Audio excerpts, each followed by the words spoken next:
사무엘상 7장 12절로 14절까지 말씀을 제가 봉독하도록 하겠습니다. 사무엘이 돌을 취하여 미스바와 샘 사이에 채워 이르되 여호와께서 여기까지 우리를 도우셨다 하고 그 이름을 에벤에셀이라 하니라.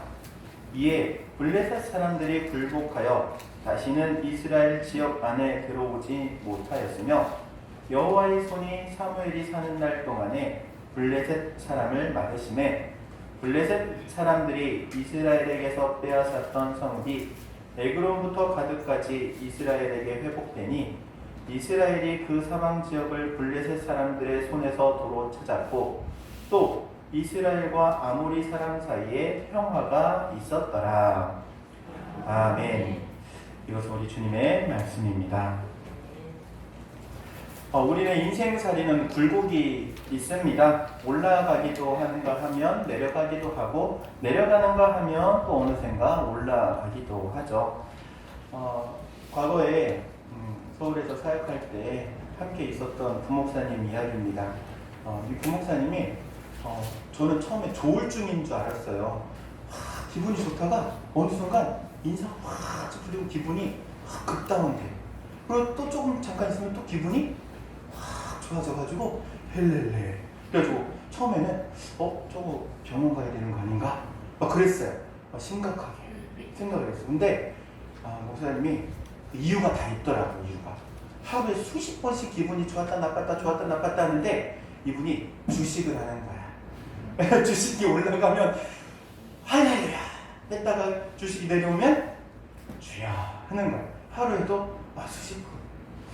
여러분, 우리 인생살이가 굴곡이 있어요. 오르막길 그리고 또 내리막길. 올라갈 땐 할렐루야, 내려갈 땐 주야. 그래도 올라가기는 많이 올라가고 내려올 때 조금 내려오고 올라갈 때 또 많이 올라가고 내려올 때 조금 내려오고 그런 은혜가 있기를 주 이름으로 축복합니다. 이게 아니고 거꾸로 돼봐. 생각을 해봐요. 올라갈 땐 조금 올라갔다가 내려올 땐 훅 내려오고 올라갈 땐 또 조금 올라갔다가 내려올 땐 또 땀이 꺼지듯이 내려오면 그 인생은 어려운 인생이 되겠죠. 여러분, 인생이 올라갈 때는 많이 올라가고 내려올 때는 조금만 내려오는 인생이 되기를 주 이름으로 축복합니다. 성경은 요셉을 형통한 사람이라고 소개합니다. 그러나 그가 그러한 형통, 그런데 성경을 자세히 읽어보면은 과연 이게 형통인가 할 정도로 물음표를 찍을 만해요. 왜냐하면 요셉은 형제들의 시기를 받죠. 그리고 형제들에 의해서 죽임당할 처지까지 이르게 돼요. 그리고 노예에 팔려가게 되고요. 노예 생활을 하게 되고 그곳에서의 생활도 그래도 좀 안전한 가운데 좀 생활하려나 했더니 억울한 누명을 써가지고 감옥에 갇히기도 하죠. 근데 그러한 요셉을 가리켜서 성경은 요셉은 형통한 사람이다 이렇게 소개하고 있어요. 아니, 형제들한테 미움받고 또 팔려가고 억울한 누명 쓰고 그랬는데 형통한 사람이래요. 근데 그렇게 형통한 사람이라고 소개하는 이유가 어디에 있냐면 하나님께서 계획하신 그 계획 가운데 있기 때문에 요셉이 어려움을 당하고 고난을 당하지만 계속 누구와 점점 가까운 자리로 나아가고 있냐면 애굽 왕과 만날 수 있는 가까운 자리로 점점 나아가고 있는 거예요. 그래서 힘들고 어려움을 청하고 억울한 일도 당하고 고난 가운데 있지만 하나님의 계획하신 가운데 있기 때문에 그의 삶을 가리켜서 형통한 삶이다 이렇게 기록하고 있는 것이죠. 우리 인생도 마찬가지입니다. 지금 아무리 어렵고 힘든 일이 있다 할지라도 이것이 지금 하나님의 계획 가운데 있으면 그것은 바로 형통한 삶이라고 말할 수 있는 것이죠. 여러분의 삶이 형통한 삶이 되기를 주의 이름으로 축복합니다. 그렇기에 우리는 힘들고 어려운 상황을 볼 게 아니고 누구를 보는 거예요? 하나님 보는 거예요. 하나님을 보면은 어떤 어려운 가운데 있어도 그 삶이 형통하기 때문이죠. 많은 신앙의 선조들 가운데는 한 가지 공통점이 있습니다. 그 공통점이 한결같이 전환점이 있다는 거예요. 삶의 전환점. 터닝 포인트라고도 하죠. 내가 나아가던 방향에서 돌려가지고 돌이키고 돌아오는 전환점. 특별한 사건을 계기로 그동안 자기가 고수해왔던 인생관 혹은 가치관이 송두리째 바뀌는 그런 역사가 일어나죠. 이 삶의 전환점이 있는 사람들은 삶을 재정비하고 다시 시작합니다. 그리 새로운 삶으로 나아가게 되는 것이죠. 그런데 이 삶의 터닝포인트의 계기는 하나님을 만나는 것입니다. 인간은 하나님을 만날 때 새로운 인생이 시작하게 되는 것이죠. 오늘 함께 예배를 드리면서 다들 미소를 지으면서 예배를 드리지만 아마 이렇게 속으로 생각하시는 분들도 계실 거예요. 내가 웃어도 웃는 게 아니요. 웃어도 웃는 게 아니요. 내가 겉으로는 웃는 것 같지만 내 속은 썩어 문드러지고 있어. 어떤 큰 교회를 담임하는 목사님이 휴가를 받아가지고 이제 쉬러 가셨대요. 쉬면서 이제 산에서 큰 아름드리 나무를 발견했어요. 그래가지고 야, 저 나무 정말 큰데 한번 좀 가까이 좀 가서 봐야겠다. 어떻게 저 산을 저 오랫동안 지키고 있는 나무니까 어떻게 생겼는지 가까이 가서 보기나 하자. 그리고 가서 봤대요. 가서 봤더니 나무가 이렇게 큰 아름드리 나무에 속이 다 썩어가지고 없는 거예요. 속이 텅 비어있는 거예요. 그 모습을 보면서 목사님이 이렇게 얘기했다고요. 참, 네 속도 말이 아니구나. 네 속도 말이 아니구나. 무슨 말이야? 내 속도 말이 아니다 이 말이야. 어떤 분들은 자녀 때문에 속이 상하신 분들도 있을 테고, 어떤 분들은 형제 때문에, 부모님 때문에, 혹은 하고 있는 사업 때문에 속이 아닌 분들도 계실 거예요. 그런데 이런 마음을 상하게 하고 절망 가운데 인도하는 이런 상황들, 우리를 지치게 만드는 이 상황들, 그런데 이런 상황 가운데서도 오늘 드리는 이 예배를 통하여서 새 힘을 공급받고 회복되는 역사가 있기를 주의 이름으로 축복합니다. 오늘 본문 말씀은 이 절망스러운 상황일지라도 그 자리에 하나님을 만나면 소망의 자리로 바뀐다는 것을 우리에게 가르쳐주고 있습니다. 에벤에셀이라는 말, 기념비의 말이죠. 하나님께서 우리를 도와주심에 감사하여 세운 기념비라는 뜻을 가지고 있어요. 이스라엘이 블레셋과의 전쟁 가운데 하나님께서 도와주셔서 승리하게 되었음을 감사하며 세운 기념비죠. 이 에벤에셀이라는 장소를 근데 좀 자세히 살펴보면 아이러니한 장소이기도 합니다. 우리가 지금 읽었던 본문 7장에서는 블레셋과의 전쟁에서 승리하는 내용이죠. 그런데 4장에 비슷한 사건이 있어요. 사무엘상 4장에도 이스라엘과 블레셋이 전쟁을 벌여요. 그런데 이 4장의 사건은 참담한 사건이기도 합니다. 당시 이스라엘은요, 하나님의 법궤를 전쟁터로 가지고 와요. 그래가지고 사기가 충천해요. 야, 블레셋 저것들 이제 하나님의 법궤를 가져왔으니까 우리가 이길 거야. 그리고 블레셋은요, 야, 저것들이 하나님의 법궤를 가져왔대. 야, 이거 전쟁 우리가 지겠다. 겁에 질려 있는 상태예요. 그리고 전쟁을 벌이는데 놀랍게도 이스라엘이 완전히 대패하게 됩니다. 완전 져요. 어느 정도로 지냐면은 가지고 나왔던 법궤까지 블레셋한테 빼앗겨버려요. 그런 상황, 4장의 상황이 일어난 이 장소가 에벤에셀의 장소예요. 이 장소, 동일한 장소에서 동일한 사건. 그런데 이 7장의 사건은 동일하게 이스라엘과 블레셋이 맞붙습니다. 그리고 전쟁을 치르려고 하는데 상황이 반대예요. 블레셋은 사기가 충천해요. 왜냐하면 예전에도 싸워봤거든요. 예전에도 이겼거든요. 그리고 예전에는 하나님의 법궤를 가지고 왔음에도 불구하고 이겼어요. 그러니까 사기가 그냥 충천한 상황이고, 이스라엘의 상황은요, 야, 이거 또 지겠구나 하는 상황이에요. 또 지겠구나 하는 상황. 그럼에도 불구하고 놀랍게 하나님께서 그 가운데 기적과 같은 일을 일으키셔가지고 대승을 거두게 하시죠. 이길 것 같은 전쟁에서는 패배해버렸지만 질 것 같은 전쟁에서는 승리하게 되었던 것이죠. 이것은 전쟁의 승패가 사람의 손에 달려있는 것이 아니라 누구 손에? 바로 하나님의 손에 달려있음을 우리에게 말씀해주고 계십니다. 사랑하는 성도 여러분, 아무리 절망적인 상황이라 할지라도, 그리고 그곳에 하나님이 임하시면 절망이 소망으로 변하게 되는 줄로 믿습니다. 버림받은 장소가 선택받는 장소가 되는 거예요. 수모와 치욕을 당했던 그 자리가 영광을 받는 자리로 변한 것이죠. 하나님을 잃어버렸던 장소에서 다시금 하나님을 찾게 되고 그런 은혜가 임하게 된 것이 바로 이 에벤에셀이라는 것이죠. 성경은 우리에게 다음과 같은 말씀으로 권면합니다. 히브리서 4장 16절 말씀에 그러므로 우리가 긍휼하심을 받고 때를 따라 돕는 은혜를 얻기 위하여 은혜의 보좌 앞에 담대히 나아갈 것이니라.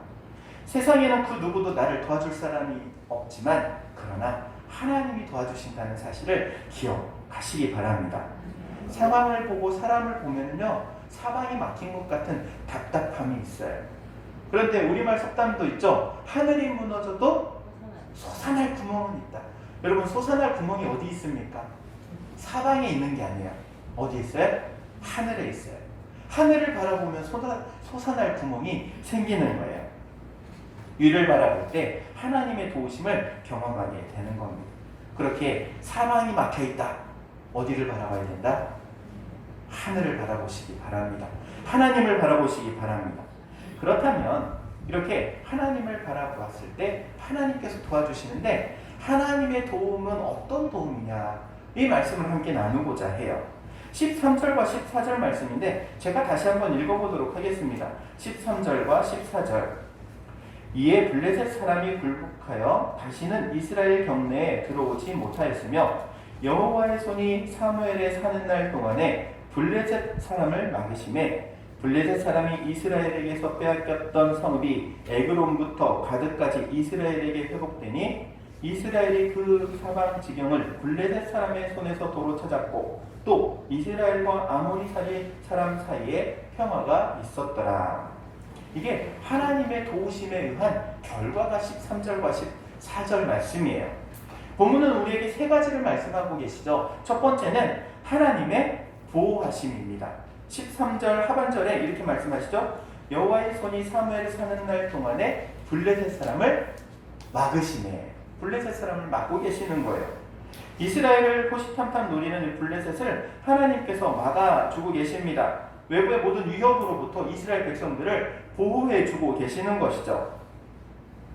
다윗은 하나님에 대해 고백할 때 다음과 같은 고백을 참 많이 합니다. 여호와는 나의 반석이시요 나의 요새시요 나를 건지시는 이시요 나의 하나님이시요 내가 그 안에 피할 바위시요 나의 방패시요 나의 구원의 뿌리시요.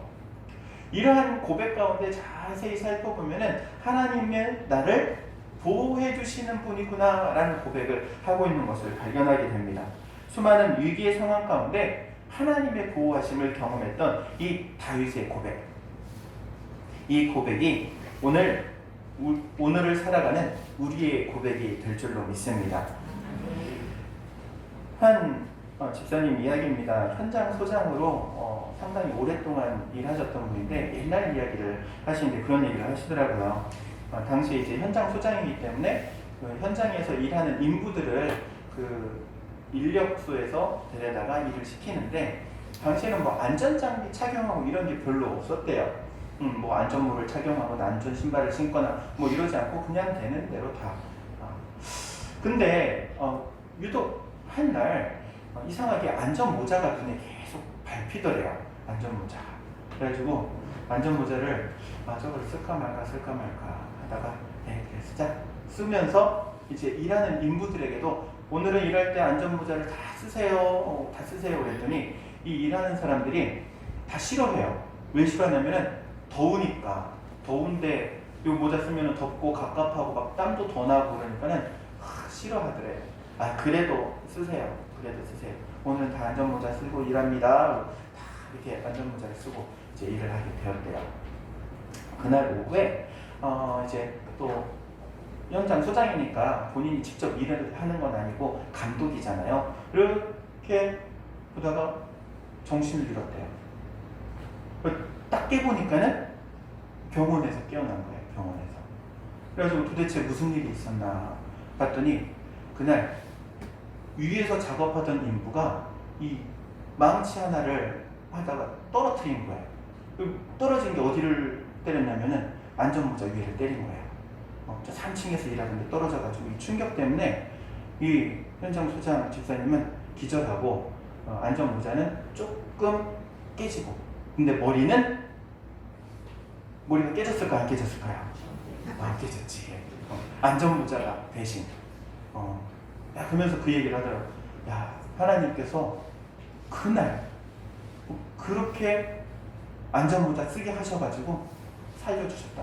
아니면 그거 맞았으면은 자기는 살아도 사는 게 아니었을 거예요. 그 얘기를 하시더라고요.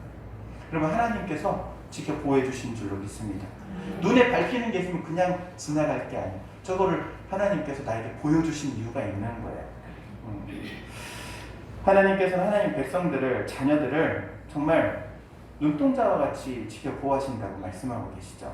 눈동자와 같이 지켜 보호하신다는 말이 무슨 말입니까? 하나님께서 자기의 눈동자 같이 지켜 보호해 주시는 것은 티끌 하나도 들어오지 않도록 지키신다는 거예요. 우리 눈에 티끌 하나만 들어가도 눈이 아프잖아요. 그리고 그거를 빼내려고 하잖아요. 어떻게 해서든지 똑같은 거예요. 하나님께서 자기의 눈동자와 같이 우리 성도를 생각하시고 우리 하나님의 백성들을, 자녀들을 생각하시고 지켜 보호하신다는 거예요.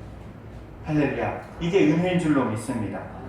그래서 하나님께서 말씀하시기를 이렇게 말씀하시죠. 이스라엘을 지키시는 이시는 졸지도 주무시지도 아니하신다. 그렇게 지켜 보호해 주시는 거예요. 두 번째로는 하나님께서 도우시면 회복의 역사가 일어납니다. 14절 상반절 말씀에 이렇게 말씀합니다. 블레셋 사람이 이스라엘에게서 빼앗았던 성읍이 에그론부터 가드까지 이스라엘에게 회복되니. 이스라엘과 블레셋의 전쟁, 사장이 있었다고 했죠. 그때 패배해가지고 그 땅들을 다 빼앗겼던 거예요. 원래 이스라엘 땅인데 이스라엘 땅을 다 블레셋들이 다 차지한 거예요. 그런데 이제는 전쟁에 승리해서 빼앗겼던 땅을 전부 다 다시 도로 찾은 것이죠. 삶이 전쟁과 같다는 말이 있습니다. 하루하루가 전쟁 같다는 삶이죠. 여러분 하루 눈을 딱 뜨면은 시작하는 게 어떻습니까? 평안한 가운데 오늘도 할렐루야 이렇게 시작하십니까? 아니면 눈을 뜨면서부터 자녀들을 키우는 부모 입장은 좀 다르죠. 아침부터 진짜 전쟁이죠. 일어나라 일어나라 일어나라 3번을 말해도 안 일어나. 간다 이제 진짜 간다 빨리 일어나라. 너 학교 갈 시간 너 늦는다 안 일어나 아침부터 전쟁이죠. 삶이 전쟁이라고 말해요.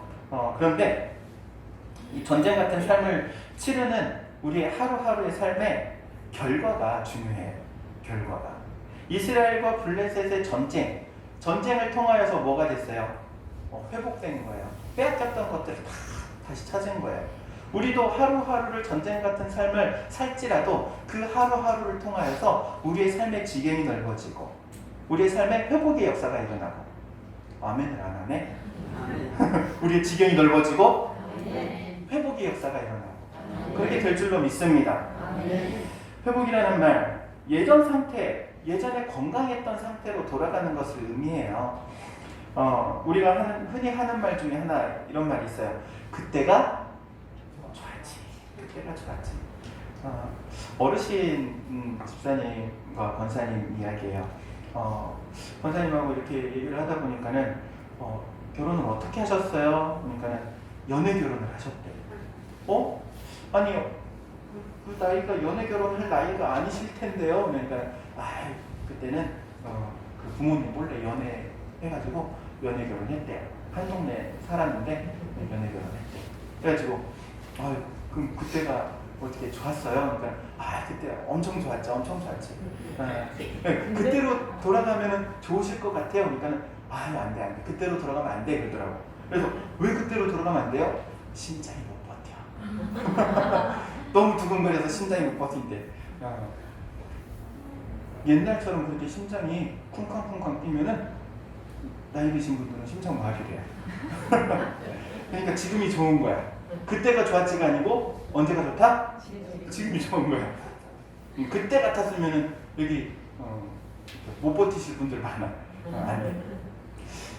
하나님께서는요, 우리의 삶에 회복의 역사를 일으켜 주시는데 놀라운 것은 우리 성경에 보면은 욥이라는 사람이 있어요. 의인으로 인정받았던 욥이죠. 그런데 사탄이 시험을 하면서 그가 가지고 있는 모든 것들을 다 빼앗아가요.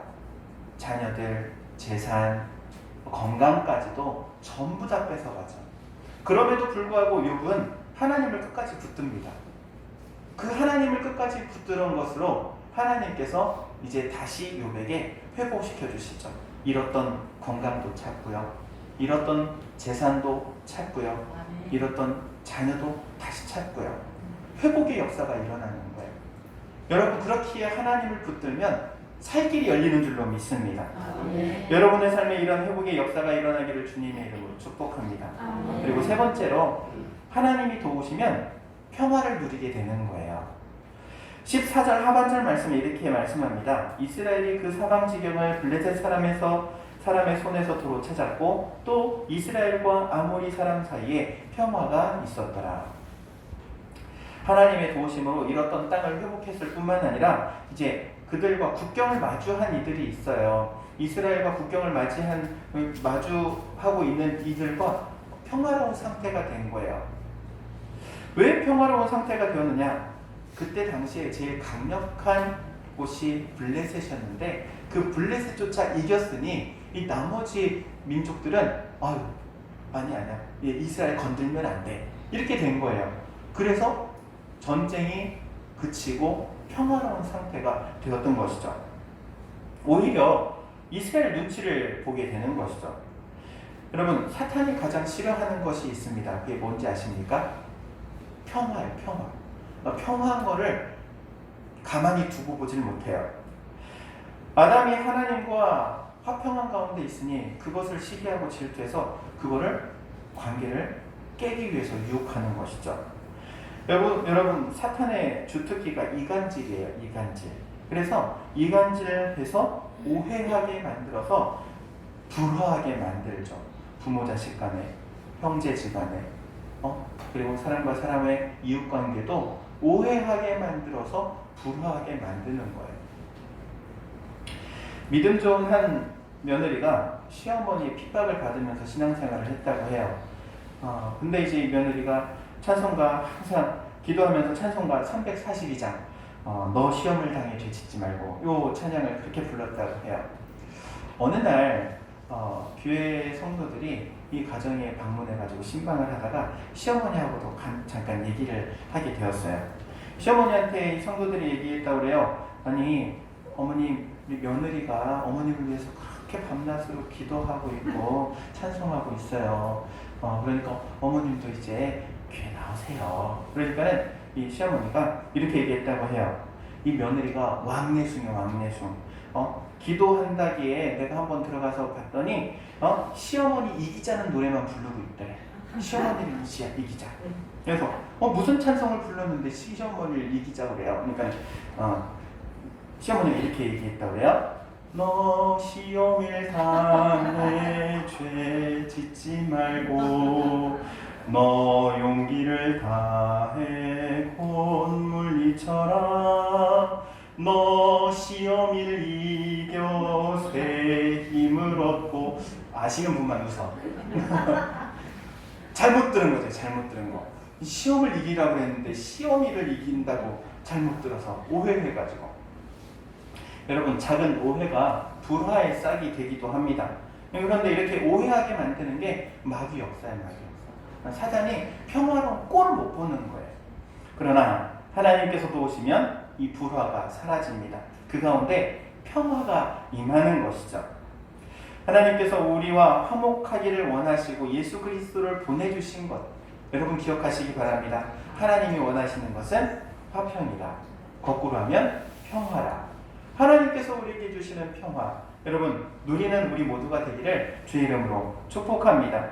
시편 146편 5절 말씀에 이렇게 말씀합니다. 야곱의 하나님을 자기의 도움으로 삼으며 여호와 자기 하나님에게 자기의 소망을 두는 자는 복이 있도다. 하나님을 여러분의 소망으로, 여러분의 도움으로 삼으시기를 주의 이름으로 축원합니다. 그래서 하나님께서 보호해 주시는 은혜가, 그리고 인간관계가 회복되고 삶의 지경이 회복되는 역사가, 그리고 여러분의 삶에 평화가 깃들기를 주의 이름으로 축원드립니다. 기도하도록 하겠습니다. 사랑과 은혜가 충만하신 하나님, 은혜를 구합니다. 에베네셀의 하나님, 우리를 도우시는 그 하나님을 우리가 온전히 바라보며 주님 붙들고 믿음으로 살아가길 원합니다. 우리의 도움 되시는 하나님께서 우리의 삶의 모든 영역, 요소마다 함께하여 주시고 또한 동행하여 주옵소서. 예수님의 이름으로 기도하옵나이다. 아멘.